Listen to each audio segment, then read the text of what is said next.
Welcome in to the college football recap. Good morning, everybody. It is great to have you on board. My name is Jeff Cameron, and it's time to take a look around the top 25. First, let me let you know who's going to be our guest today. We've got three good ones, always excited to do this. Spencer Holbrook going to join us here in a few minutes from Letterman Row.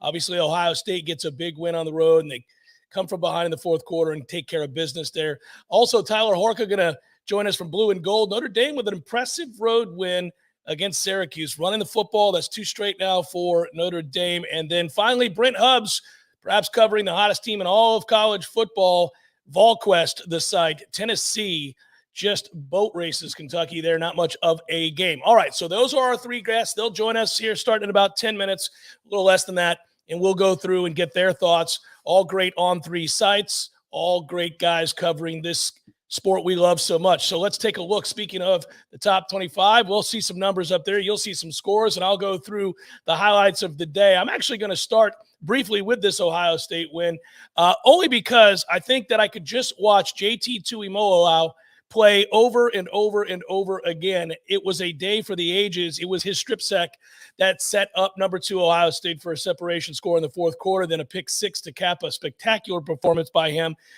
They get the win over Penn State 44-31. Moving on within that top 25, we'll jump over to Georgia now. They beat Florida 42-20. This game got weird, didn't it? Georgia led big 28-3 at one point. It turned into a 28-20 game, but the Dogs answered with consecutive touchdown drives to seal their 10th consecutive victory. Georgia beat Florida for the 5th time in 6 years. In that game, Stetson Bennett goes 19 of 38 for 316 yards, 2 touchdowns, 2 picks. Brock Bowers caught 5 passes for 154 yards, including one amazing 73-yard score in which the ball was tipped around several times over by Amari Burney.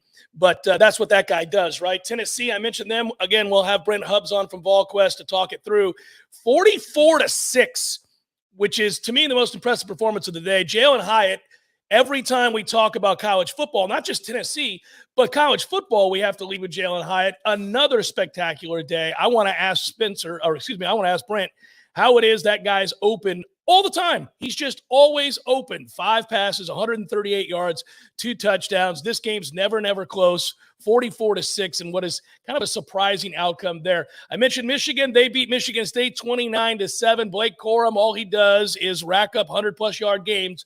177 yards and scored twice. Jake Moody made 5 field goals. He was tired. They remain unbeaten. The Wolverines are 8-0 now, 5-0 in the Big Ten, scored 26 points, straight points in Ann Arbor after falling behind briefly there in that first quarter. The Spartans moved to 3-5, 1-4 in the conference. TCU wins over West Virginia, 41-31. Max Duggan throws for 3 touchdown passes. Kendre Miller every week, 120 yards and a score. TCU. Big plays in this game over West Virginia in Morgantown. Oregon, California, that game goes 42-24. One of the great stories of college football this year is Bo Nix. He accounts for 6 touchdowns in this game. Threw for 3, ran for 3, was incredibly the guy, again, that every week we look at the numbers and we're like, that's the same Bo Nix that we saw play earlier in his career. Yeah, it is. Yeah, he scores a lot these days. He threw for 412 of the Ducks, 586 yards, the most against the Golden Bears in 6 seasons under their coach, Justin Wilcox. We move forward. Southern Cal survives 45-37 over Arizona. Caleb Williams, have yourself a day. Threw for 411 yards and 5 touchdowns. Southern Cal scored 2 touchdowns in the fourth quarter, basically just to outlast Arizona and Tucson. The Trojans, though, now 7-1, 5-1 in the Pac-12. Of course, they had a little extra time to prepare for this one after that setback and the exhilarating 43-42 loss to Utah. Ole Miss downs Texas A&M on the road. They do it 31-24. 28. The woes continue for Jimbo Fisher and Texas A&M. We jump back over to the Ole Miss side, though, and note the Jackson Dart pass for 3 touchdowns. Ole Miss won in College Station. Might also note that Quinshawn Judkins rushed for 205 yards in this game. Scored a touchdown with 7:18 remaining. That helped Ole Miss rebound from its first loss of the season. By the way, he's rushed for over 1,000 yards right now. And as for Texas A&M, they may have found something. Connor Wegman was 28 of 44, 338 yards, 4 touchdowns. But Texas A&M lost their 4th straight game for the school's longest slide since they lost 4 straight back into the 2005 season. They're now just 3-5, 1-4 on the year. Kansas State beats Oklahoma State in a game that nobody could see coming. There's no way any of us would have thought 48-0 would be your final, but it was. And that is the number 9 team in the land they knocked off. Will Howard passed for 296 yards and 4 touchdowns. 6-2 is Kansas State.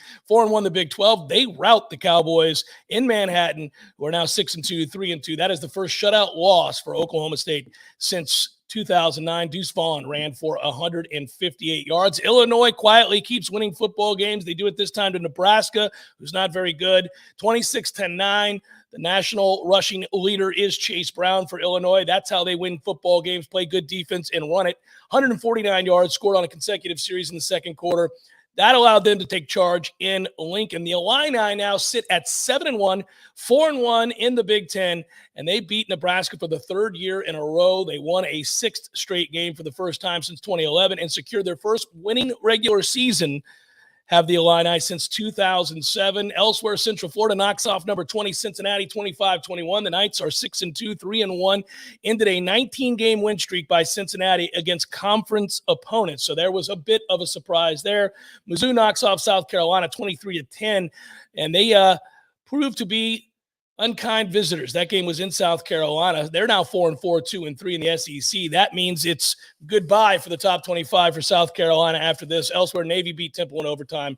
We always try to update you on some of those military scores as well. Late Friday, you had an East Carolina 27-24 game against BYU that was well played, and Coastal Carolina beat Marshall. All right, so there it is. We've had an opportunity to peruse the top 25. It's great. Why don't we start with Spencer Holbrook, Letterman Row, the website.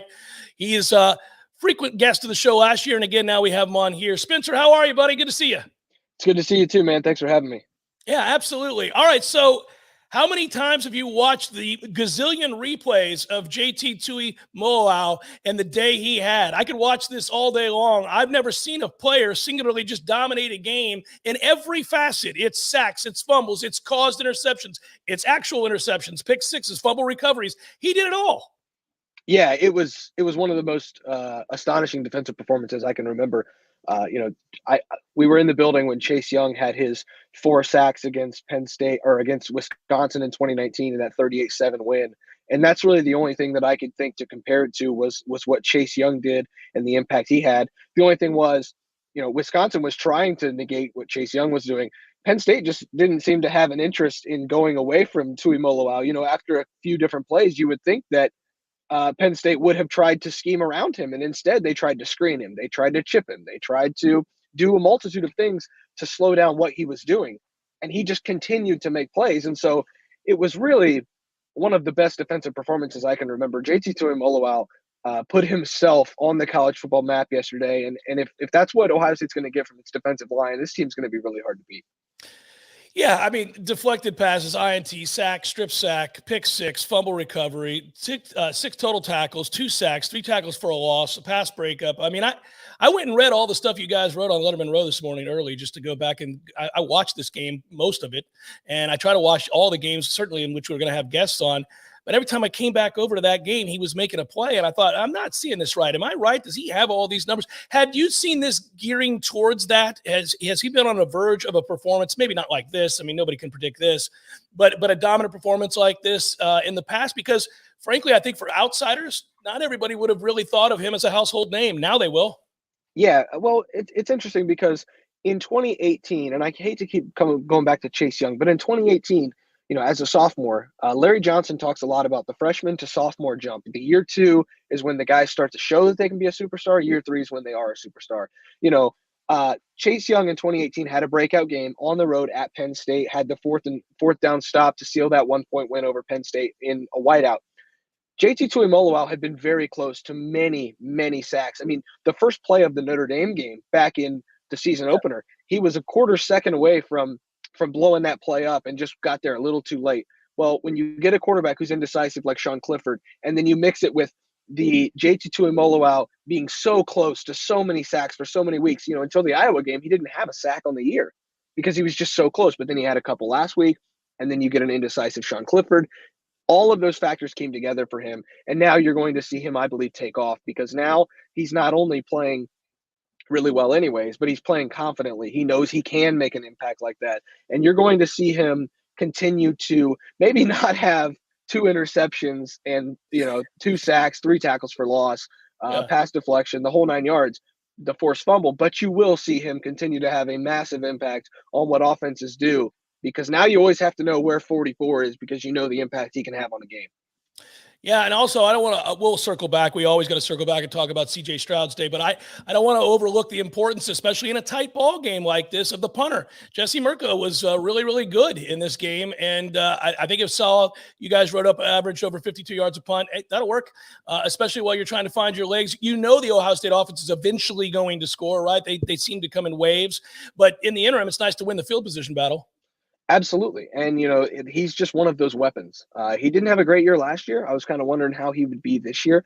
Ohio State doesn't really need its punter very often, to be honest with you, because a lot of times it's just racking up points. But when your offense is struggling to put points on the board and, you miss a field goal there, the field position battle, it becomes important.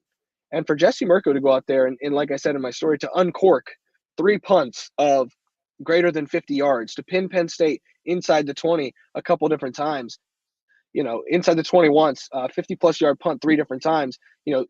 Ruggles had 3 field goals, and then Mirko has 3 punts of over 50 yards. That's a good day on special teams. And this is an Ohio State team that hasn't been great on special teams. But when Jesse Mirko's hitting those bombs for those punts, and then you get this defense rolling with that pass rush and that run defense, you're talking about a pretty good combination of, okay, the offense isn't working. You can still count on a good punter to go out there, get you into field position game, and then you count on your defense to make a play to get the ball back for that offense, who is eventually going to figure it out.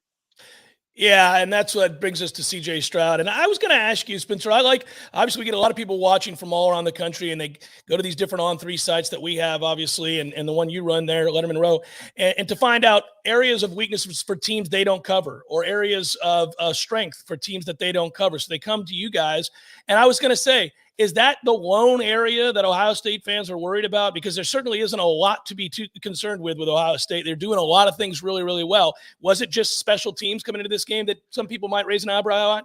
Well, I mean, you see what Parker Washington was able to do on this secondary. Cameron Brown is out right now, starting cornerback. J.K. Johnson didn't have his finest day, but he's only a sophomore, and he's just working to get better. They haven't been great on the edges as far as cornerback play is concerned, but they're getting better. They're getting more confident. I think better days are ahead for J.K. Johnson.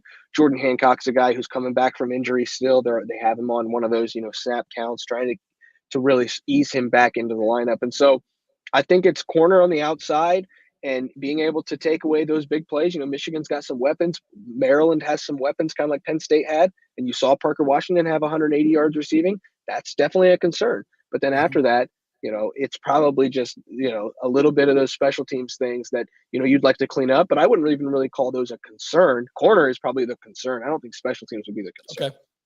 C.J. Stroud, 354 yards and a touchdown on 26 completions. More importantly, though, 128 of those comes in the fourth quarter with the touchdown toss mixed in there. The thing about that guy and watching him play, we all know the ability. We know the receivers. We know how talented this offense is, how fun it is to watch. But also, CJ's a guy that makes plays when you have to make plays. He's a guy that makes plays in crucial situations. It's not just that he's good and he's racking up numbers. He's making plays with the game on the line as well. Obviously, I don't know how much more there can be said about CJ Stroud. If there's any more insight you want to lend to all of us out here, feel free. I mean, he's a Heisman candidate for a reason. We get it. And he continues to add to those numbers and moments that Heisman voters remember. Yeah, the legacy of CJ Stroud is being built, week by week. And, Ohio State needed a touchdown pass the last play of the third quarter against Notre Dame to take the lead. It was 10-7. Ohio State's offense was struggling. CJ Stroud throws a post route to a walk-on and hits a touchdown pass to win, to put the Buckeyes ahead for good. That's a clutch moment that Ohio State had to have. Ohio State needed a big drive after going down 21-16 yesterday to Penn State on the road. That crowd was absolutely rocking. 108,000 people were on their feet screaming. CJ Stroud delivers 2 strikes, and then you get Travion Henderson hits a seam. That's a clutch drive. JT Tuimoloau strip sack. CJ Stroud gets the ball back. 1 play later, he finds Cade Stover in the end zone. That is a clutch play. CJ Stroud is quickly becoming one of the more clutch Ohio State quarterbacks. Dwayne Haskins was great, and Justin Fields was great. CJ Stroud is great in great moments. And when you need a clutch play from your quarterback, he's got it. He needed a 3rd and 10 to Marvin Harrison Jr. to keep a drive alive. He hits him on a slant route that only Marvin Harrison Jr. could catch. And, Joey Porter Jr. didn't have a chance to get to that ball because he's playing off coverage. He made a great break on it, but CJ Stroud put it in the right place. That's where you see CJ Stroud right now, to complete 79% of his passes and to, only have 7 incompletions when he didn't have his best stuff. That it speaks to how good he is and with the high standard that we hold him to. But he's earned that high standard, and I don't think he'd want it any other way. Yeah, now you get a little bit of a breather. I know coaches won't say that, players won't say that, but for Ohio State, it's Northwestern and Indiana, I believe, on the schedule over the next 2 games. One would think, certainly on paper, those are laughable victories for Ohio State. But you mentioned the Maryland game. Most of us circle, of course, the Michigan game. Is that what we're really doing here, a collision course to Michigan? Yeah, and I think that's the hurdle for both Ohio State and Michigan was the Penn State game. Could Michigan take care of business in the Big House? Could Ohio State handle a road test at Penn State? Once both of those teams now now that the Penn State game is in the rearview mirror on both of those schedules, we are looking at the possibility of 11-0 Michigan, 11-0 Ohio State in the Horseshoe at noon on November 26th. And Jeff, get your popcorn ready because that is going to be an epic showdown. I know last year was 1 versus 5 or 2 versus 5. I know a couple years ago we had the 2 versus 3 in 2016. We had 1 versus 2 in 2006. But to get these 2 heavyweights after all the offseason talk, the third base comment by Jim Harbaugh, the Ryan Day, rumor of saying hang 100 on him in 2020. I mean, you could not ask for more. Now, I will say, Michigan has to host a physically demanding Illinois program the week before that. Ohio State has to go on the road to a Maryland team that, if nothing else, is going to be explosive and toss the ball around the yard, on the outside. And Ohio State's going to have to handle that. Week 11 is, that 11th game is going to be interesting for both teams, but it looks like they're going to both survive their way to Thanksgiving weekend with the Thanksgiving leftovers, with that noon kickoff in the Horseshoe, cold Big Ten weather. With the right to go to the Big Ten title game on the line. I mean, what more could you ask for? That's going to be awesome. One of these days, I'm going to fly up and catch that game in person. I've been to both those campuses, been on those fields, never seen them play. I've got to do it. It's what you're describing right now. If you're a college football fan, you don't even have to like either of those programs, or you could love them. But the bottom line is, if you love college football, you want to be there to see that game, and you'll be covering it, giving us the best that you have there at Letterman Row. We appreciate you, Spencer. Thanks a lot for joining us this morning, and good luck the rest of the way. Thanks, Jeff. I really appreciate you having me. Absolutely. Spencer Holbrook, Letterman Row, and the Buckeyes get a big win, and JT Tuimoloau is unreal in that game. I started the interview with the have yourself a day. It is deflections, interceptions, sack, strip sack, pick 6, fumble recovery, 2 sacks, 3 tackles for loss, pass breakup. I don't know that you'll find a young man have a better college football game this year than that. That was something to behold. And obviously now Ohio State finds themselves on a collision course. It is interesting what Spencer brought up there, though, about corner being a little bit of a problem. Maryland can throw it around the lot. He's right to mention the Michigan game and what they have with Illinois the week before they play Ohio State. So as football fans, college football fans who want to see that matchup with both those teams ranked high, they do still have a tiny bit of navigating to do. Tyler Horka writes for Blue and Gold. Notre Dame went on the road and got a very big win. They're now 5-3, riding a 2-game win streak. Coming up next, by the way, Clemson comes to town. Should be a fun game to cover. Tyler, how are you? I'm good. How are you doing, Jeff? I'm doing great, man. And they did what I thought they would do, and I'm sure you did too. I know you've covered this team well for Blue and Gold all year long. Run the football. Go run the football. And I thought Estime was great. They ran the ball. Diggs was good. I mean, a lot of lining up and letting Syracuse know There are no tricks here. This is us running the football. This is how we're going to win. Are they starting to gel? This is the identity, I think it is, for Notre Dame, right? Try to play pretty good defense, finally got on the right side of the turnover ledger and ran the ball well. Yeah, the thing about Notre Dame is if they could only do it at home, they'd be a pretty good football team because you saw the last couple of weeks, you lose to Stanford. Everybody thinks you got no business losing to that team, and that's probably the case. You should beat Stanford at home. Notre Dame loses I wouldn't say barely beats UNLV, but it almost felt like a loss when they beat UNLV 44-21 a week ago because you're sitting there thinking, man, they could have played better. But then they go on the road to Syracuse, sold out JMA Dome, and you're seeing the stats right there. Audric Estime gets the ball 20 times, carries it for 123 yards, 2 touchdowns. This is 1 week after he was benched. After 3 carries, he fumbled for the 3rd time in 4 games. Marcus Freeman said, hey, this is our identity. We're going to give you the football. Just because we stopped giving you the ball in one game doesn't mean we're not going to give it to you the next game. So you see the stats there. Logan Diggs, that was coming off a 28 carry performance for 130 yards against UNLV. So you hit the nail on the head when you said they're going to line up and they're going to run the football right at you. That's what Audric Estime said after the game. He said, we're going to run the ball at you for 60 minutes. If you could stop it, great. If you can't, we're going to keep doing it until the sun goes down. So it's what Notre Dame wanted to do. And then the flip side of this performance is they finally forced a couple of turnovers. You saw the very first play of the game, Brandon Joseph pick 6. That was huge. I think it set the tone. And then when Syracuse started coming back, what happened? Tipped ball at the line of scrimmage. Maris Leofau gets an interception. Notre Dame runs the ball, ends up going up 2 scores and kind of coasts to a victory.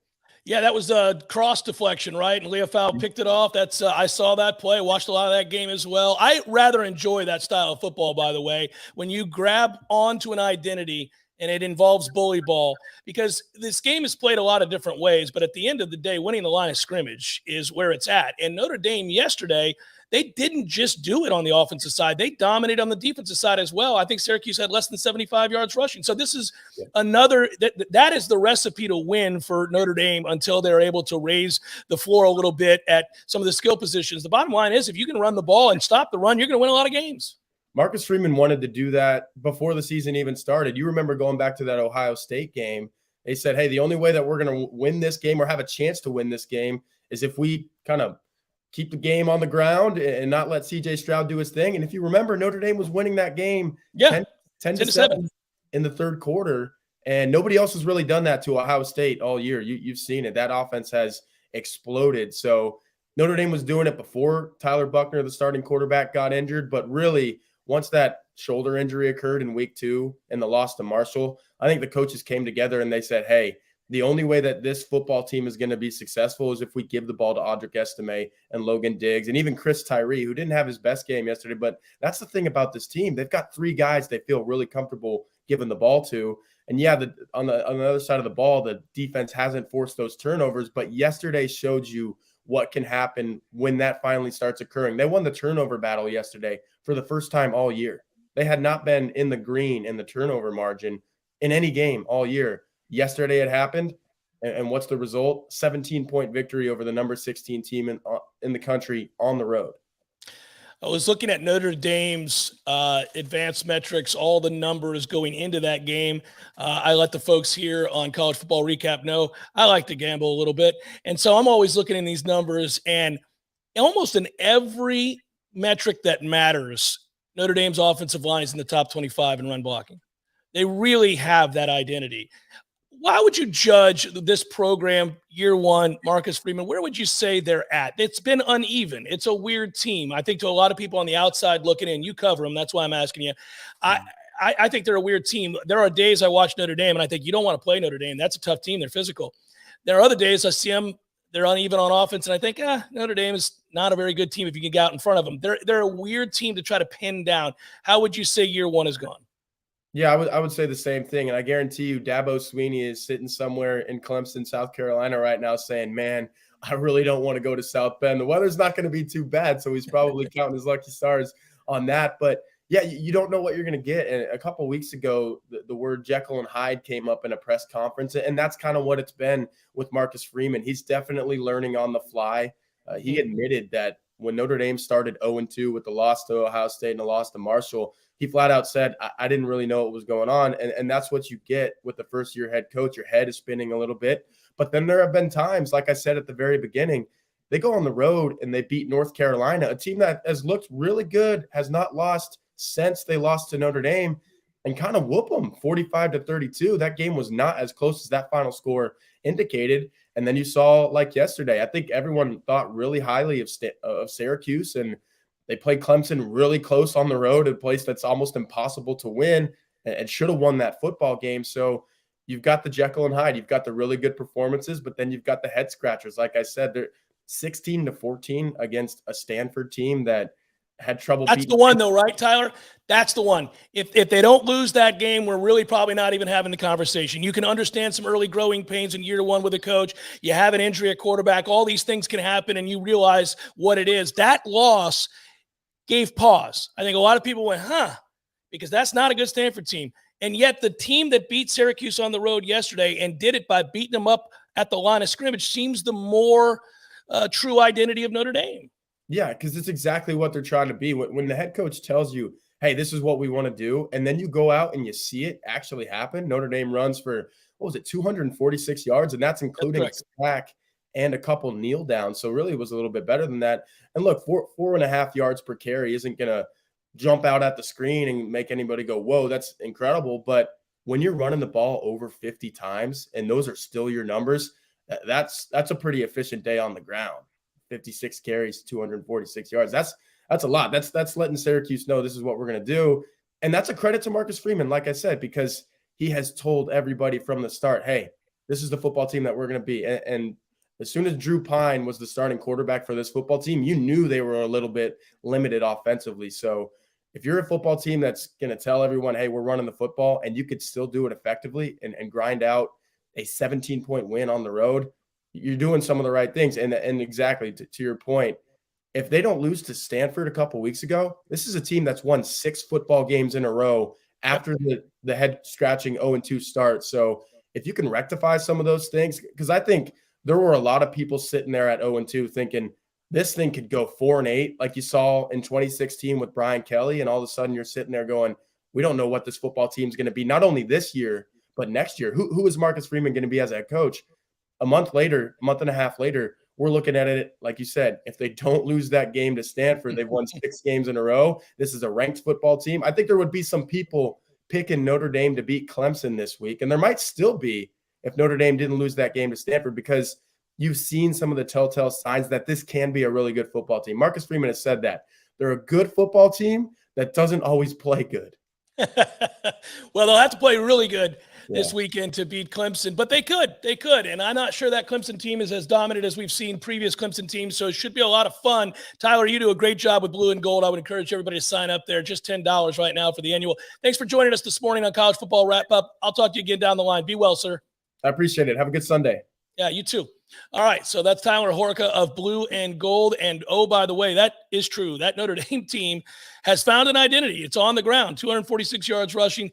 Moreover, they held Syracuse to less than 70 yards rushing at home. That is a bit of a surprise. Now, I said at the outset of the show this morning that I thought the story of college football, it's a pretty obvious one this year. It's Tennessee. I was fortunate enough a couple of times last year to talk with my friend Brent Hubbs of VolQuest, and he's kind enough to join us again now. Brent, how are you, sir? Good morning. Good morning, Jeff. Hope you're doing well, my friend. Good to see you. It's good to see you too. Hey, I want to start with this. I'm jealous. You get to cover the most exciting story in all of college football right now. This Tennessee team is something to behold. And I know most people will probably ask you about Hendon Hooker. I'll get to him. His numbers are unbelievable. How is Jalen Hyatt always open? Can you answer me how that guy is always open? The whole world knows who he is. Every Tennessee game I turn on, he's streaking down the field with nobody around him. Usually it's one of the first 2 plays of the game. It's nuts. Yeah, it is nuts. You're exactly right. And last night in this game, to open the game, Tennessee stacks receivers on the right side. They got Cedric Tillman back from injury. They threw it to him 2 of the first 3 plays. And then they stack Hyatt behind him, and they run Josh Heupel's favorite route, and that's a switch route. And what they do is it's Cedric Tillman driving straight forward against the corner. He's trying to get to safety to turn in with him, and then they just basically run a wheel route with Jalen Hyatt, who's clean because he's in a stacked formation. Nobody can get their hands on him. And you look up, and there's a linebacker trailing, and you're going, wait a minute. There's no way in a defensive game plan that you said, hey, we want to put a linebacker on Jalen Hyatt. And so that switch route has caused a lot of teams problems. The slot receiver in Josh Heupel's offense, if you look at the history, has always been a highly productive position. When you take a guy who can run at that position, it's causing a lot of people problems. And it's not just outside the numbers. Hyatt's doing work inside the numbers. They're moving him and doing some different things. He is a great story in college football. I thought he was going to transfer at the end of last year. I really did. He was not in a good place. His head was not in a good place. He did not play a lot last year. Valens Jones took his job. When he got a little banged up and he never got it back, you saw him leaving the complex, Jeff. His head was down, had his earbuds in, didn't speak to anybody, just kind of in a down place in football. And he committed to the game. He committed to his craft in January. He's put in the work, and he's reaping the rewards right now. Hard to say he's not the front runner, certainly definitely in the top 2 for the Biletnikoff Award at the end of the year. Yeah, the last time you and I talked, we were talking about where Tennessee was as a program and transformation and all. And right now, we seem so many miles removed from that conversation. You know, we're looking at a team now that a lot of people are beginning to wonder, could they win the national championship? Certainly thoughts of winning the SEC championship, thoughts of going to the college football playoff. It's a really cool story. The other part of that story is Hendon Hooker, who I think everybody who loves college football certainly saw a lot of him and did not think he would ever be this kind of player. Talk a little bit about why he's made that big leap forward now. He plays with such confidence, but he's so much better as a passer now than he was. He's really consistent. I know this offense is electrifying, but you've had a chance to cover him. He seems like a remarkable young man, at least from what I read on your site there at VolQuest. What to talk about Hendon Hooker a little bit and about how the step forward he's taken and why that's happened? I think it starts with the mental processing, Jeff. Year 2 in a system that he fully grasped, and he's making really quick decisions. I think it starts there with Hendon Hooker. I think he knows what's coming. He's seeing things before it happens at the line of scrimmage. He's got the full playbook at his disposal. He's checking into good things. He's getting the ball out of his hands really fast. I think the other thing, too, is the growth of the Tennessee offensive line. A year ago, Hendon Hooker was sacked a lot, 20-plus sacks a year ago. He did not have time. There was a lot of things that he was kind of running for his life a little bit, if you will.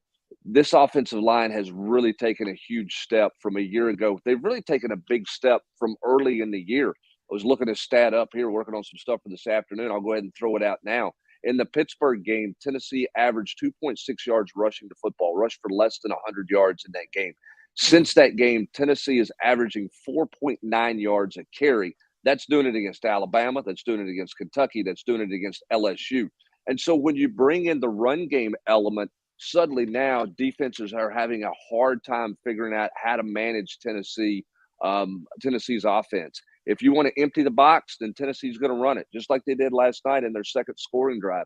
13 carries on a 15-play drive, which is unheard of in Josh Heupel's offense, right? Yeah. And so then if you feel like I've got to bring people in to stop the run and crowd the box a little bit, then you let Hendon Hooker go to work. And Hendon Hooker is managing so much of that at the line of scrimmage, Jeff.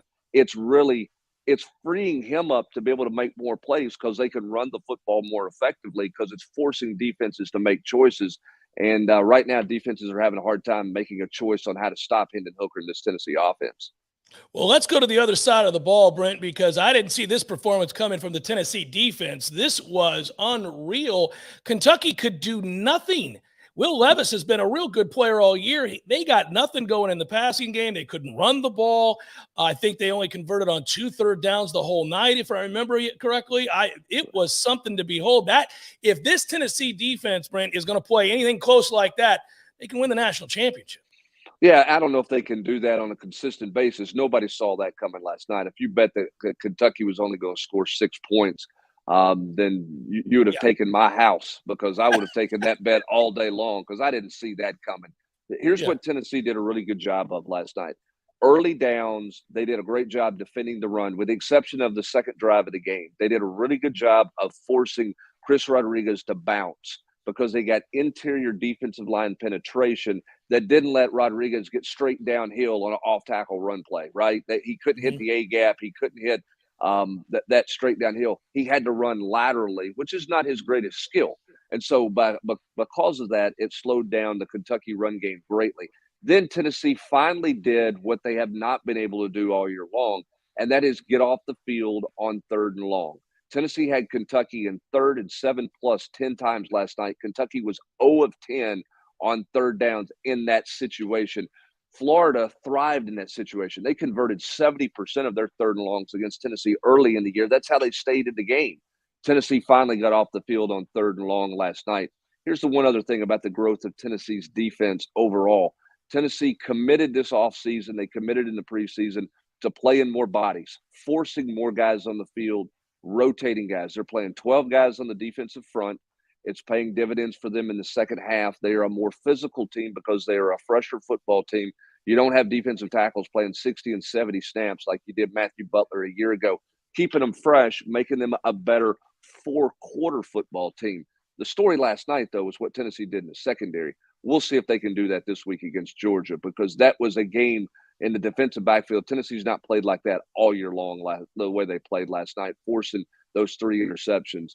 We'll see if Tennessee can do that. They did that last night with 2 backup corners. Danico Slaughter had not played corner all year long. Gets a pick on a deep ball, forces the interception that Juwan Mitchell got on a big hit on the receiver. Can they find that kind of production out of the cornerback position against Stetson Bennett and Georgia this week? Don't know. They left last night with a ton of confidence because of the way they played, though. Well, and Brent, we'll wrap it up with this, and these are all great points by you, and I really enjoyed watching the growth of this program through your eyes and through the fine staff there at VolQuest. How big is this game, right? I mean, just seeing the constant shots of the stands of Tennessee fans believing again and showing out in full force. It's always been an awesome fan base, but now they have real hope, and it's gone beyond probably any of their wildest dreams into this season. Now, Tennessee, as we've said repeatedly this morning, could win the national championship or in a position to be one of the teams that plays for it. And now you get a real measuring stick game, but you've already had one. You beat Alabama. This is going to be fun. I know you're excited to cover this game.